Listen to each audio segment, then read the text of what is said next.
Hello नमस्कार, जय हिंद, वंदे मातरम। आप देख रहे हैं जियो न्यूज और हम आपके लिए लेकर आए हैं देश दुनिया की आपके राज्य शहर की सिलेक्टेड काम की फटाफट बड़ी खबरें। लेकिन उससे पहले यदि आपने हमारे चैनल को सब्सक्राइब नहीं किया है तो चैनल को सब्सक्राइब करके बेल नोटिफिकेशन ऑन करें और इस वीडियो को ज्यादा से ज्यादा लाइक और शेयर करें। बड़ी खबरें देखने से पहले आपके लिए आज का सवाल, भारत की पहली महिला IPS अधिकारी कौन है? Option A Kiran Bedi, option B Anjum Ara, option C Anandibai Joshi और ऑप्शन डी सरोजनी नायडू। इस सवाल का जवाब हमें कमेंट करें और आप किस राज्य और शहर की ज्यादा खबरें देखना चाहते हैं हमें कमेंट करके बताएं ताकि हम आपके राज्य शहर की ज्यादा खबरें दिखा सकें। चलिए अब देखते हैं आज की फटाफट बड़ी खबरें।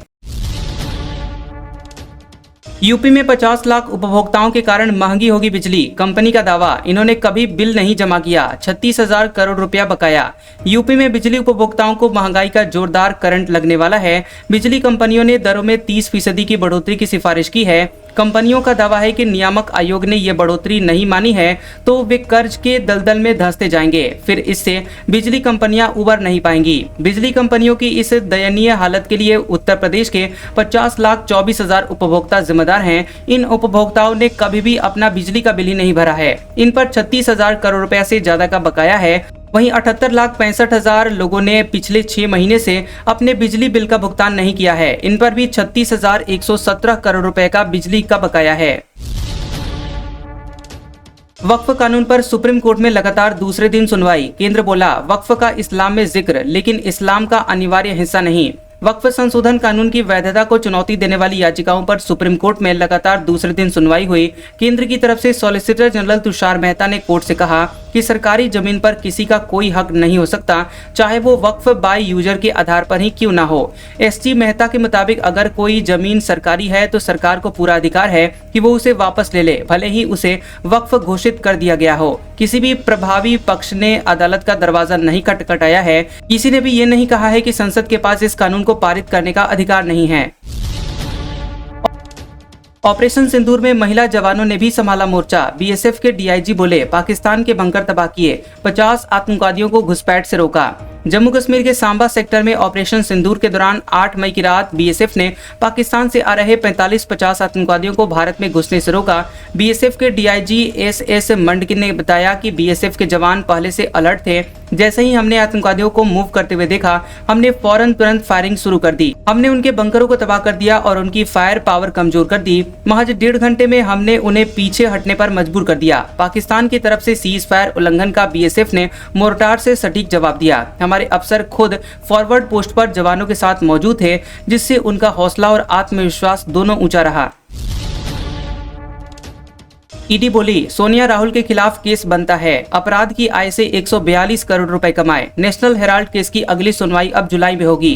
कांग्रेस नेता सोनिया गांधी और राहुल गांधी से जुड़े हुए नेशनल हेराल्ड मनी लॉन्ड्रिंग के मामले में दिल्ली की राउज एवेन्यू कोर्ट में चौथी सुनवाई हुई। ईडी ने कोर्ट को बताया कि पहली नजर में सोनिया गांधी और राहुल गांधी के खिलाफ केस बनता है। दोनों ने अपराध की आय से 142 करोड़ रुपए कमाए हैं। ईडी की तरफ से पेश additional solicitor general SV Raju ने कहा कि आरोपी तब तक अपराध की आय का आनंद ले रहे थे जब तक कि प्रवर्तन निदेशालय यानी ईडी ने नवंबर 2023 में नेशनल हेराल्ड से जुड़े हुए 751.9 करोड़ रुपए की संपत्ति जब्त नहीं कर ली। ईडी की तरफ से दलीलें सुनने के बाद कोर्ट ने कहा कि इस मामले में 2 से 8 जुलाई तक रोजाना सुनवाई होगी। नेशनल हेराल्ड केस 2012 से चल रहा है, जब भाजपा नेता सुब्रमण्यम स्वामी ने सोनिया गांधी, राहुल गांधी और उनकी सहयोगी कंपनियों से जुड़े हुए लोगों के खिलाफ शिकायत की थी।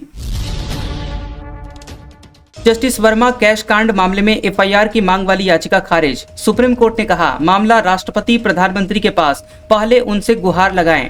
कैश मामले में घिरे हुए इलाहाबाद हाईकोर्ट के जस्टिस यशवंत वर्मा के खिलाफ FIR की मांग वाली याचिका सुप्रीम कोर्ट ने खारिज कर दी। कोर्ट ने कहा कि ये मामला प्रधानमंत्री और राष्ट्रपति के पास है। आप पहले जाकर उनसे गुहार लगाएं, फिर हमारे पास आएं। BR गवई और जस्टिस AG मसीह की बेंच ने इस मामले की सुनवाई की। FIR की मांग वाली याचिका एडवोकेट मैथ्यूज नेडुम्पारा ने लगाई थी। मिजोरम देश का पहला पूर्ण साक्षर राज्य बना। 98.2% हुआ literacy rate. Ministry of education के 95% बेंचमार्क को पार किया। खबर है कि मिजोरम के मुख्यमंत्री लाल दुहोमा ने मिजोरम को देश का पहला पूर्ण साक्षर राज्य घोषित किया है। मिजोरम यूनिवर्सिटी में हुए कार्यक्रम में उन्होंने ये घोषणा की है। Union minister of state for education Jayant Chaudhary भी मौके पर मौजूद रहे। Understanding of life long learning for all in society scheme के तहत राज्य में लिटरेसी रेट 98.2% पहुंच गया। मिजोरम ने मिनिस्ट्री ऑफ एजुकेशन के 95% बेंचमार्क को भी पार कर लिया है। बता दें कि किसी राज्य को फुल लिटरेसी घोषित करने के लिए उसे मिनिस्ट्री ऑफ एजुकेशन के तय बेंचमार्क को पार करना होता है।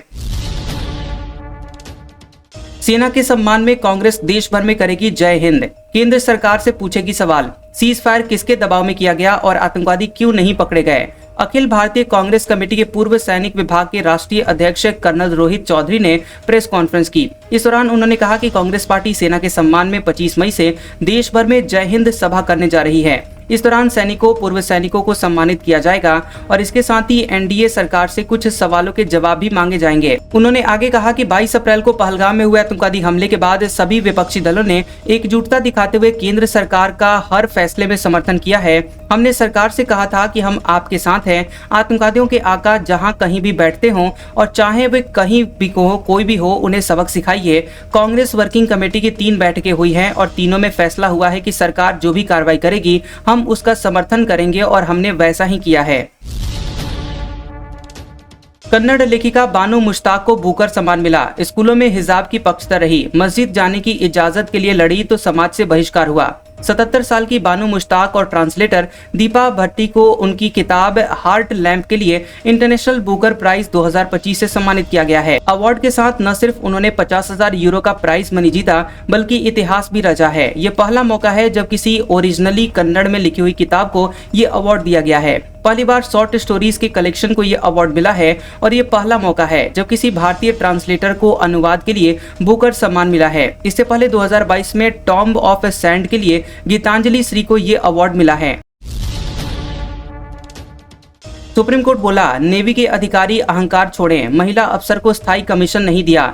बेंच ने कहा, बहुत हो गया, अपने तौर तरीके सुधारें। सुप्रीम कोर्ट ने नेवी को उसकी एक महिला अधिकारी को स्थायी कमीशन नहीं देने के लिए जमकर फटकार लगाई है। कोर्ट ने नेवी के अधिकारियों से कहा कि अब बहुत हो गया, वे अपना अहंकार त्याग दें और अपने तौर तरीके को सुधारें। दरअसल जस्टिस सूर्यकांत और एन कोटेश्वर सिंह की बेंच 2007 बैच की शॉर्ट सर्विस कमीशन अधिकारी सीमा चौधरी की याचिका पर सुनवाई कर रही थी, जिन्हें कोर्ट के आदेश के बावजूद स्थायी कमीशन नहीं दिया गया था। बेंच ने अधिकारियों से पूछा कि क्या संबंधित अधिकारी सोचते हैं कि वे अदालत के आदेशों को दबा सकते हैं? आप किस तरह की अनुशासित फौज हैं? हम आपको महिला अधिकारी को स्थायी कमीशन देने के लिए 1 हफ्ता देते हैं। गर्मी की छुट्टियों के बाद मामले की जानकारी कोर्ट को दें। महाराष्ट्र सरकार ने सीजाई गवई को परमानेंट स्टेट गेस्ट बनाया, प्रोटोकॉल गाइडलाइन जारी की। चीफ जस्टिस को राज्य के चीफ सेक्रेटरी डीजीपी ने रिसीव नहीं किया था। महाराष्ट्र सरकार ने भारत के चीफ जस्टिस सीजाई की यात्रा के दौरान राज्य में आधिकारिक शिष्टाचार का पालन तय करने के लिए प्रोटोकॉल गाइडलाइंस जारी की है। दरअसल यहां मंगलवार को देर शाम जारी किए गए गाइडलाइन के मुताबिक सीजाई बीआर गवई को आधिकारिक तौर पर महाराष्ट्र में परमानेंट स्टेट गेस्ट का दर्जा दिया गया है। जस्टिस बीआर गवई 14 मई को चीफ जस्टिस ऑफ इंडिया बनने के बाद 18 मई को पहली बार महाराष्ट्र गए थे। हालांकि मुंबई में उन्हें स्टेट चीफ सेक्रेटरी, डीजीपी या फिर मुंबई पुलिस कमिश्नर में से किसी ने भी रिसीव नहीं किया और रिसीव करने के लिए वहां पर नहीं आए, जिस पर गवई ने नाराजगी जाहिर की थी। गुजरात में कोरोना के 7 नए केस सामने आए। देश में एक्टिव केसों की संख्या 257 पहुंची। केरल में सबसे ज्यादा 95 पॉजिटिव मामले सामने आए। कोरोना वायरस के मामले एक बार फिर से बढ़ रहे हैं। गुजरात के अहमदाबाद में 7 नए पॉजिटिव केस सामने आए हैं और इनमें 2 साल की बच्ची और 72 साल के एक बुजुर्ग भी शामिल हैं। फिलहाल इन्हें होम आइसोलेशन में रखा गया है। देश में कोरोना एक्टिव केसों की कुल संख्या 257 पहुंच गई है। वहीं केरल में सबसे ज्यादा 95 पॉजिटिव केस हैं। वहीं तमिलनाडु में 66, महाराष्ट्र में 56 और कर्नाटक में 13 एक्टिव मामले हैं। सुप्रीम कोर्ट से हरियाणा के प्रोफेसर को जमानत। ऑपरेशन सिंदूर पर किया था कमेंट, पासपोर्ट सरेंडर करना होगा। 3 आईपीएस अफसरों की एसआईटी करेगी जांच। सेना के ऑपरेशन सिंदूर को लेकर सोशल मीडिया पोस्ट करने वाले हरियाणा की अशोका यूनिवर्सिटी के एसोसिएट प्रोफेसर अली खान महमूदाबाद को सुप्रीम कोर्ट से सशर्त जमानत मिल गई है। कोर्ट ने कहा कि जमानत के दौरान महमूदाबाद ऑपरेशन सिंदूर और भारत में हुए आतंकवादी हमलों का जवाबी एक्शन के बारे में कोई भी कमेंट नहीं करेंगे, न ही कोई स्पीच देंगे। पहला डेलीगेशन विदेश रवाना हुआ, दूसरा रात 9 बजे गया। 17 सांसद 9 देशों को बताएंगे। पहलगाम हमले में पाकिस्तान समर्थित आतंकवादी संगठन शामिल था। ऑपरेशन सिंदूर का मकसद और पाकिस्तान का असल चेहरा दुनिया को बताने के लिए देश के 59 सांसदों को 33 देश भेजा जा रहा है। 59 सांसद 7 सर्वदलीय टीमों डेलीगेशन में बांटे गए हैं। वहीं 2 डेलीगेशन रवाना हुए हैं जिनमें कुल 17 सांसद हैं। जेडीयू सांसद संजय झा की अगुवाई वाला पहला डेलीगेशन विदेश रवाना हो गया है, जबकि शिवसेना सांसद श्रीकांत शिंदे के नेतृत्व वाला डेलीगेशन रात 9 बजे गया। 7 टीमों के साथ 8 पूर्व राजनयिक भी होंगे। विदेश सचिव विक्रम मिश्री ने सांसदों को इस पहल के बारे में ब्रीफिंग दी। वहीं सूत्रों के मुताबिक इसमें ऑपरेशन सिंदूर का बैकग्राउंड और डिप्लोमेटिक एवं सैन्य कार्रवाई के 5 बड़े संदेश इन 33 देशों तक पहुंचाने पर जोर दिया। ट्रेनी आईएएस पूजा खेड़कर को सुप्रीम कोर्ट से अग्रिम जमानत, कहा इन्होंने कोई बड़ा अपराध नहीं किया, सब कुछ खो दिया, इन्हें कहीं नौकरी भी नहीं मिलेगी।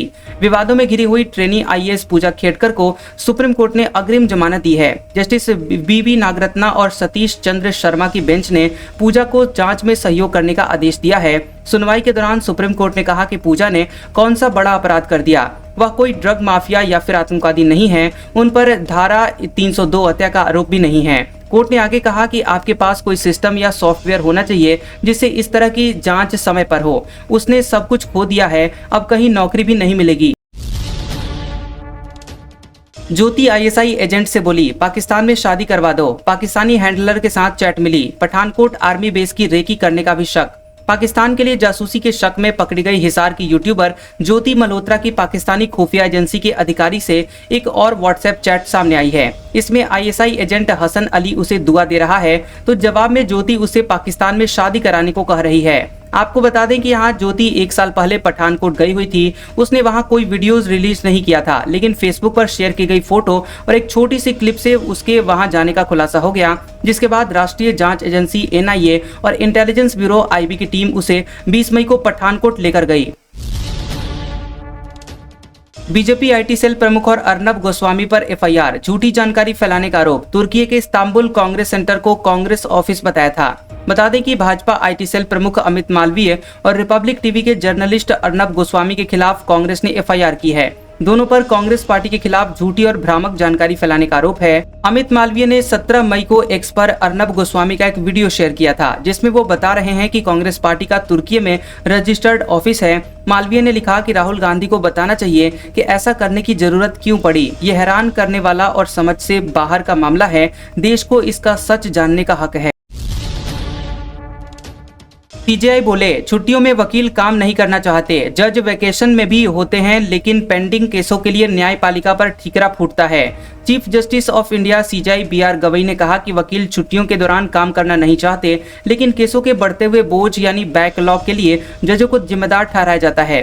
दरअसल सीजेआई गवई और जस्टिस ऑगस्टीन जॉर्ज मसीह की बेंच एक मामले की सुनवाई कर रही थी। तब एक वकील ने अपनी याचिका की सुनवाई गर्मी की छुट्टियों के बाद करने की मांग की। वहीं सुप्रीम कोर्ट ने हाल ही में एक नोटिफिकेशन जारी किया है, जिसमें बताया गया है कि 26 मई से 13 जुलाई तक अदालत आंशिक रूप से काम करती रहेगी। इस दौरान हर हफ्ते 2 से 5 बेंचें बैठेगी और खास बात यह है कि खुद सीजेआई समेत सुप्रीम कोर्ट के 5 जज छुट्टियों में भी कोर्ट की सुनवाई करेंगे, जबकि ऐसा पहले नहीं होता था। पहले केवल 2 वेकेशन बेंच ही होती थी और सीनियर जज छुट्टियों में कोर्ट नहीं आते थे। यूपी बनेगा दिव्यांग शिक्षा का राष्ट्रीय हब, योगी बोले। सभी 18 मंडलों में खुलेगा पुनर्वास केंद्र। विशेष विश्वविद्यालयों में कौशल पाठ्यक्रमों पर जोर।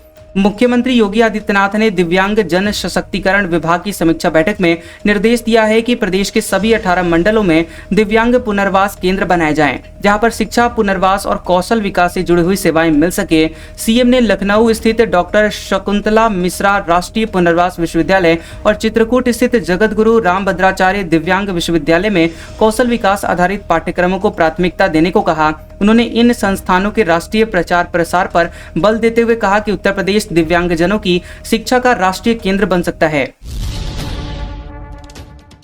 गांव के चौक चौराहों पर भी मिलेगी बैंकिंग की सुविधा। समस्तीपुर में डिस्ट्रिक्ट कोऑपरेटिव बैंक छोटे बाजारों में खोल रही यूनिट। पैक्स में मिलेगा माइक्रो एटीएम। खबर है कि समस्तीपुर शहर के साथ ही ग्रामीण क्षेत्र के चौक चौराहे भी अब विकसित हो रहे हैं। अब मार्केटिंग के लिए ये जिला का कोऑपरेटिव बैंक अपनी छोटी शाखा खोलने जा रही है, जहां पर ग्रामीण इलाके के किसान के साथ ही आम लोग भी लेन देन कर सकेंगे। इसके लिए जिले के सभी 381 पंचायत में स्थल का चयन किया जा रहा है। नालंदा में 62 परियोजनाओं का शिलान्यास। सभी 14 नगर निकायों में बुनियादी ढांचे होंगे दुरुस्त। सबसे अधिक 25 योजनाएं बिहार शरीफ में स्वीकृत। नालंदा में सीएम नीतीश कुमार ने नालंदा में शहरी आधारभूत संरचना विकास निगम लिमिटेड की ओर से कार्यान्वित मुख्यमंत्री समग्र शहरी विकास योजना के अंतर्गत 62 महत्वपूर्ण परियोजनाओं का शिलान्यास किया है। योजना के तहत नालंदा जिले के सभी 14 नगर निकायों में विभिन्न प्रकार की बुनियादी ढांचा परियोजनाओं को मंजूरी दी गई है और इनमें सड़क निर्माण, नाला निर्माण, पुल पुलिया निर्माण, सामुदायिक भवन निर्माण और स्ट्रीट लाइट लगाने जैसे महत्वपूर्ण कार्य शामिल हैं। वहीं इन परियोजनाओं से स्थानीय नागरिकों को आवागमन की बेहतर सुविधा, बरसाती पानी की उचित निकासी और सार्वजनिक स्थलों पर उन्नत बुनियादी सुविधाएं मिल सकेंगी। बाबूलाल मरांडी बोले, सीएम हेमंत भी शराब घोटाले में शामिल। पत्र लिखकर जताई थी घोटाले की आशंका। मुख्यमंत्री ने नहीं लिया संज्ञान। सीबीआई को सौंपे जांच। झारखंड में हुए शराब घोटाला मामले में और एसीबी की कार्रवाई के साथ आईएएस विनय चौबे की गिरफ्तारी को भाजपा के प्रदेश अध्यक्ष बाबूलाल मरांडी ने साजिश बताया। उन्होंने कहा कि एसीबी ने एक ही दिन में एफआईआर दर्ज कर जिस तरह से पूछताछ की है और विनय चौबे को जेल भेज दिया है, ये प्रायोजित लग रहा है। कहीं बड़ी मछली फंस न जाए, इसलिए इस तरह की कार्रवाई की जा रही है। उन्होंने भाजपा प्रदेश कार्यालय में पत्रकारों से बातचीत करते हुए कहा कि हमने 2022 में ही सीएम हेमंत सोरेन को पत्र लिखकर राज्य में शराब घोटाले की आशंका जताई थी। पत्र में हमने हर उस बात का जिक्र किया था जिससे सारी बातें साफ हो रही थी, पर सीएम ने तब संज्ञान नहीं लिया। अब एसीबी की कार्रवाई कराकर बताना चाह रहे हैं कि हम भ्रष्टाचार बर्दाश्त नहीं करते हैं। आज छत्तीसगढ़ के 5 रेलवे स्टेशन का पीएम मोदी करेंगे उद्घाटन। इनमें महिलाओं के लिए अलग वेटिंग एरिया, दिव्यांगजनों के लिए रैंप, एस्केलेरेटर भी हैं। खबर है कि प्रधानमंत्री नरेंद्र मोदी 22 मई को छत्तीसगढ़ के 5 रेलवे स्टेशनों का उद्घाटन करेंगे। इन सभी रेलवे स्टेशनों को अमृत भारत स्टेशन योजना के तहत रीडेवलप किया गया है। अंबिकापुर में इसे लेकर कार्यक्रम भी होगा, जहां पर सीएम साय भी मौजूद रहेंगे। पीएम मोदी वर्चुअली छत्तीसगढ़ के स्टेशंस का उद्घाटन करेंगे। छत्तीसगढ़ राज्य के कुल 32 रेलवे स्टेशनों का चयन इस योजना के तहत किया गया है, जिन पर कुल अनुमानित लागत 1680 करोड़ है और इसमें से 5 पर काम पूरा हो चुका है, जिनका पीएम उद्घाटन करेंगे। आज का सुविचार। कड़वा सच ये है कि इंसान की समझ बस इतनी ही है कि उसे जानवर कहो तो वो नाराज हो जाता है और शेर कहो तो वो खुश हो जाता है। कैसा लगा ये वीडियो हमें कमेंट सेक्शन में जरूर बताएं। वीडियो पसंद आया हो तो वीडियो को लाइक और शेयर करें और ऐसी इंटरेस्टिंग वीडियोस देखने के लिए हमारे चैनल जीओबी न्यूज को सब्सक्राइब करें और बेल आइकॉन को दबाएं। और हमारे ओल्ड और लेटेस्ट वीडियोस देखने के लिए हमारे प्लेलिस्ट और कम्युनिटी टैब को जरूर चेक करें। तो मिलते हैं अगले वीडियो में, तब तक के लिए आपका शुक्रिया।